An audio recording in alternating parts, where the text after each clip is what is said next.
Muna tayo sa ibang mga balita. Ayan, syempre, yung balita na si Inday Sara, mga bossing. Si Inday Sara po ay nangunguna na naman, mga bossing. Nangunguna na naman si Inday Sara sa approval and trust ratings. At sa kabila ng kaliwat kanang pagbabatikos sa kanya, kaliwat kanang paninira sa kanya, at kaliwat kanang propaganda na gumagastos ang mga nasa gobyerno para makakuha ng mga vloggers na sisirain si Inday Sara. O sa kabila ng lahat ng yan, mga boss, naku po, ito si Inday Sara ay namamayagpag pa rin. Bagamat bumaba yung kanyang trust rating, siyempre kailangan pababain nila ng pababain ng pababain. Hindi naman pwedeng biglang-biglang bumaba ng sobrang dami niyan. So kahit alam naman natin na hindi talaga bumababa yung kanyang trust rating at yung approval rating, pilit pinabababa noong mga survey survey companies na yan.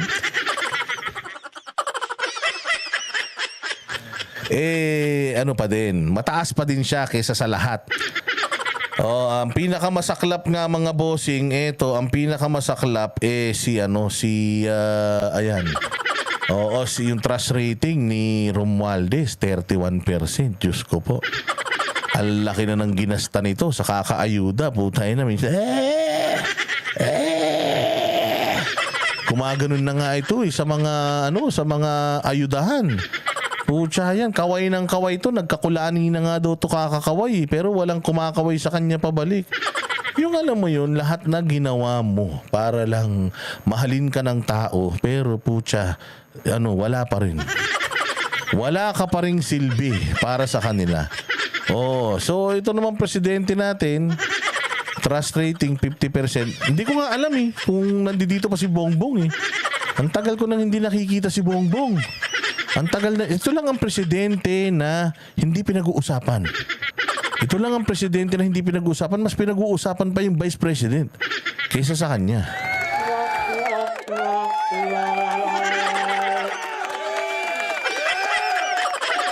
Diba, napansin nyo? Ito si Inday Sara, mas pinag-uusapan pa kaysa kay Bongbong. Noong may bagyo, ang hinahanap si Inday Sara, hindi siya. Nung mga nakaraan naman, namamasyal si Inday Sara, galit na galit sila. Samantalang pag namasyal naman to si Bongbong, pinagtatanggol naman nila. Doon talaga ako medyo weird na ang gusto nilang ipa-impeach yung vice president. Pero yung presidente na dapat nananagot sa lahat ng mga problema ng bayan ngayon, hindi mo makita, hindi mo marinig, hindi mo maramdaman.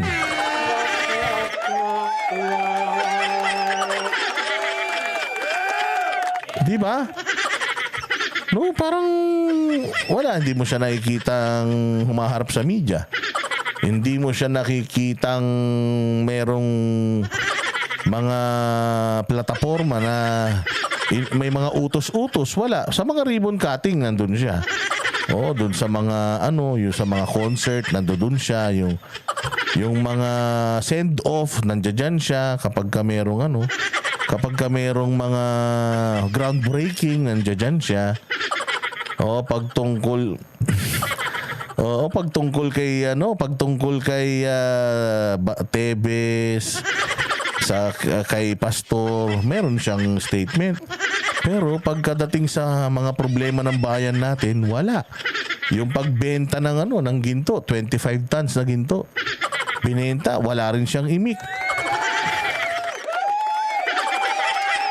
Buhay pa ba to?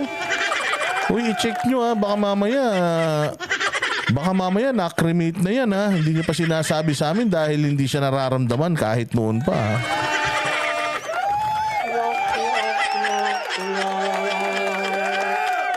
hindi ba? Anyways, trust rating at 61%, 60% yung kanyang approval rating. Ang trust rating ng pinakamamahal natin presidente, 50%. Buti ka pa, naka 50% kaya pinakamamahal na presidente kasi sobrang mahal lahat ngayon dahil siya presidente. Tapos ito namang ating Speaker of the House na medyo ang karir ay naghihingalo bagamat ginamit na niya ang lahat ng kanyang makakaya para bumango siya sa tao, tinawag niya na yung kanyang sarili na Mr. Rice.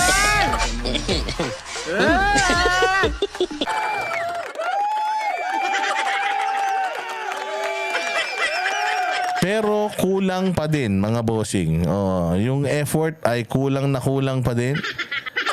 After 3 years, 31%. So, ang ano kasi, ang ating presidential election is 2028. So, another 3 years. Let's just say na dumagdag ng 31% pa yung iyong trust rating dahil sa 3 taon, 31% lang nakuha mo eh.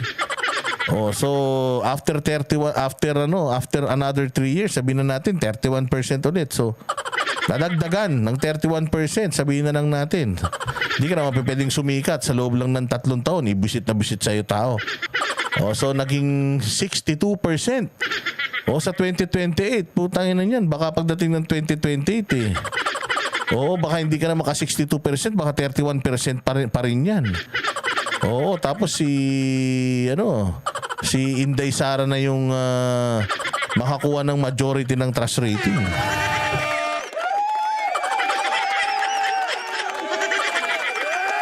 Kaya baka pagdating ng 61% pa lang yan, si Inday Sara 95 na. Delikado kayo diyan, ha. Anyways, congratulations Inday Sara sa iyong mataas na trust rating. Congratulations din kay BBM, at least kahit papaano, kumbaga sa nag-aagaw buhay, may pag-asa pang mabuhay, mayroon din pag-asang mamatay kasi 50-50. Ito naman kay Romualdez, iyong trust rating, rest in peace. Kumbaga sa may sakit, kung 50-50 si Bongbong, ikaw 31% na ng chance mong mabuhay. Nakahanda na yung mga gamit, yung kape, yung biskwit, mga butong pakwan. Nakahanda na lahat, inaantay ka na lang.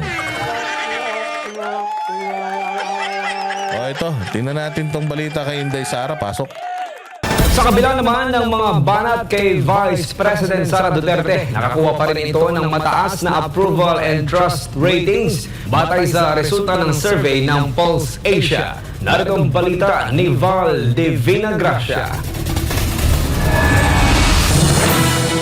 Kaliwat kanan ng mga banat kay Vice President Sara Duterte nitong mga nakalipas na buwan. Pero tila hindi naapektuhan ng pagbabatikos ang tiwala ng mayorya ng mga Pilipino kay VP Sara. Sa resulta ng survey ng Pulse Asia na isinagawa nitong September 6 hanggang 13, 2024 na may 2,400 adult respondents sa buong bansa, nangunguna pa rin ang pangalawang pangulo na may mataas na approval and trust ratings sa top government officials. Sa nakalipas na 3 buwan, nakakuha si VP Sara na 60% approval, 23% undecided at 17% na disapproval ratings. Kapantay naman nito si Senate President Cheese Escudero na may 60% approval, 32% undecided at 8% disapproval ratings. Habang si President Bongbong Marcos Jr. ay nakakuha ng 50% approval, 29% undecided at 21%. Grabe Mantakin mo, no? Si Martin Romualdez, ang tagal niya ng Speaker of the House, tapos may mga congressman pa siya na tumutulong dumipensa sa kanya. At syempre, kung dinidepensahan siya noon sa mga distrito ng mga congressman na yan, inilalakad na siya, di ba? Pero he is still at 32%. Tapos si Escudero na hindi naman masyadong matunog, wala namang mga paayuda. Si Escudero na panay lang ang papogi kasama yung asawa niya, meron siyang 60%. Katulad ni Vice President Sara Duterte, ha? So, ito na lang dalawa yung pagbasihan mo, si Escudero at saka si Romualdez, bilang mga pinuno noong mga lower and the upper house. 32% may ayuda, 60% papogi lang. Ibig sabihin, Romualdez, wala talaga sa guhit ng palad mo itong pagiging presidente sa 2028. Tigilan mo na yan. Wala nang pag-asa, sir.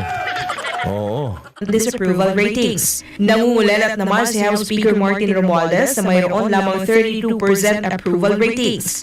Pagdating sa trust ratings, nangunguna pa rin sa top government officials si Vice President Sara Duterte na may 61%.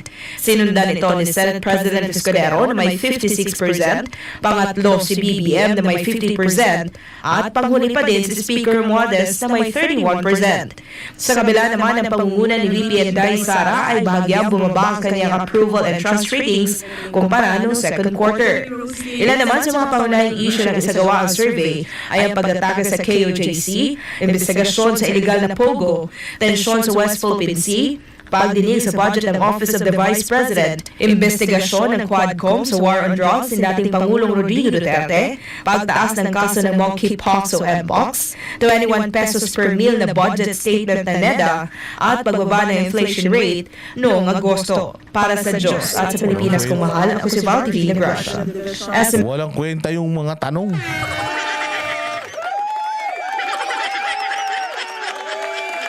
Pucha, yung mga tanong parang sapul yung mga Duterte. Talagang bababa. Talagang bababa yung mga Duterte. Walang hiya. Anyways, yun talaga Oh, sabi ko sa inyo, may mga effect na kakaiba rin itong mga survey nito. Ito yung mga mind conditioning effect minsan dito sa mga survey. Yan ang yan ang mga nagaganap.